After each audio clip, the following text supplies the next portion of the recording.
Thanks for logging on to Wayne.com for a Week 7 edition of Inside the Zone.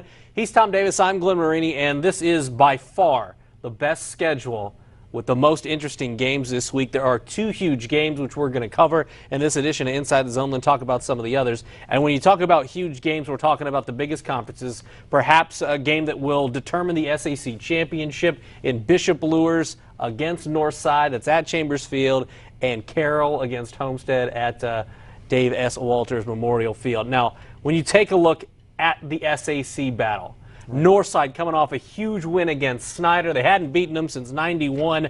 How do you see this game playing out? I don't see it to be that close, to be honest with you. On paper, it's a very good game to market because it's two of the three one-loss teams in the SAC.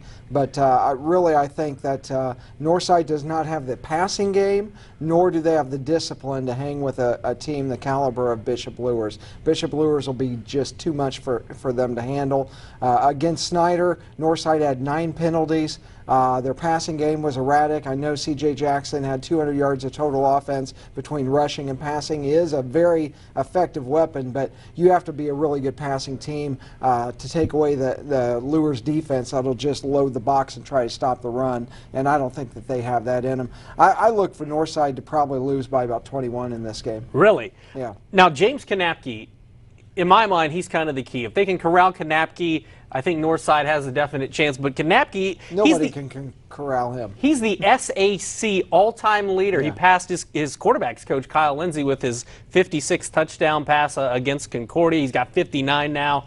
How does he fare when he takes a look at a Northside defense that is one of the better defenses in the area? How does that passing game for Luers stack up? Well, they are one of the better defensive teams in the area, but James Kanapke is a phenomenal weapon, and he has other weapons around him, whether he can hand off to Jalen Smith or hit Michael Rogers. I mean, he just has so many weapons at his disposal.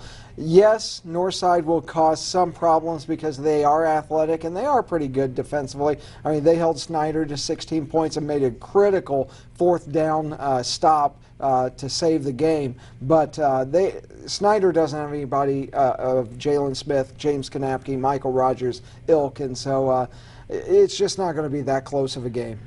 If you're Coach Matt Lindsay, are you concerned about the three-headed monster, Lanier, Jackson? Because Jackson's a playmaker with his feet and can do it with his arm, and also Carrington Eaton out there at the wide receiver slot.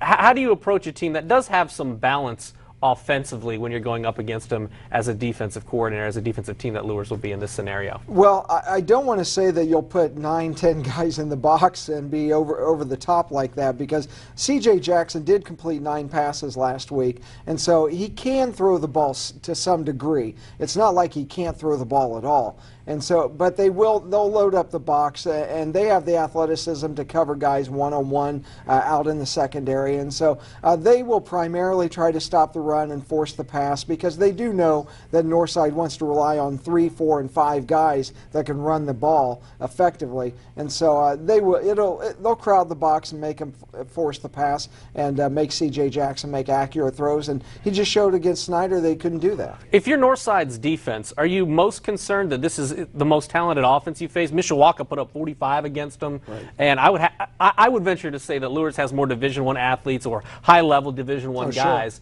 than Mishawaka does. So you have to be concerned, because this is a defense that's giving up 18.5 points a game, while conversely Luers is only giving up 9, and that's a unit we haven't talked that much about. Yeah, we talk all the time about how good Northside is defensively. Luers is better. I mean, they only give up 9 points a game. I mean, Luers is phenomenal defensively because they're so athletic and talented and experienced. They have great coaching over there. So, yeah, Northside's going to have their problems on both sides of the ball. Luers, I think, is going to have their way on both sides of the ball. I mean, Jalen Smith can hurt you defensively as much as he does offensively. So it's going to be a long night for Northside. If you're Ryan Hall, what do you do to make this a competitive ball game? I think you said Northside is going to lose by 21. I'm going to say it's going to be more of a 10-point game. I don't know how that's all going to work out in the numbers. They don't like to kick field goals, either one. but I think it's going to be a little closer than that. What do you do if you're Ryan Hall to make this a game that you can win going into the fourth quarter? Well, one thing that Ryan Hall has done with his kids is he's made them mentally tough this year. Northside had a scenario occur at Huntington North that was unfortunate. They put it behind them, came back and got one of the biggest wins in the history of the program. They lose big at Mishawaka last week, come back and grab another huge win over Snyder. And so what the Northside kids have been able to do is focus on the task at hand that week, and they've done that all year long. And so Ryan Hall will have his team believing. They are confident. They're very confident after what they've achieved this year, and so they will go into the game thinking they have a fighter's chance in this.